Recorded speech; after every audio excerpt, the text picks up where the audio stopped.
எல்லாம் எப்படி இருக்கீங்க? ஒரு சப்ஸ்கிரைபர் கமெண்ட்ல காலிஃப்ளவர் பகோடா எப்படி பண்ணுறது கேட்டிருந்தீங்க. வாங்க எப்படின்னு பார்க்கலாம். 10 நிமிஷம் சுடு தண்ணியில் மஞ்சத்தூள் போட்டு வேக வச்ச காலிஃப்ளவர்,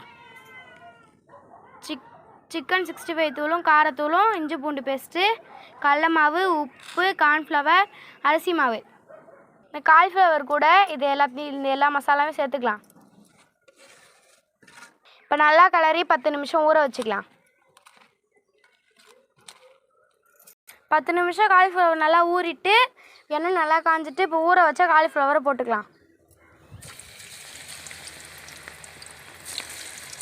இப்போ காலிஃப்ளவர் நல்லா வெந்துட்டு இப்போ தட்டில் எடுத்து வச்சுக்கலாம். பாருங்கள் எப்படி இருக்குன்னு.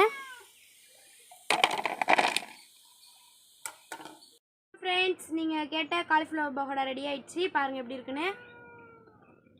சாப்பிட்டு பார்க்கலாம்.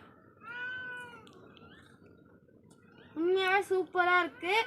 ட்ரை பண்ணி பார்த்துட்டு எப்படி இருக்குன்னு சொல்லுங்கள். வீடியோ பிடிச்சா லைக் பண்ணுங்கள், ஷேர் பண்ணுங்கள், மறக்காமல் சப்ஸ்கிரைப் பண்ணுங்கள். ஃப்ரெண்ட்ஸ், பாய்.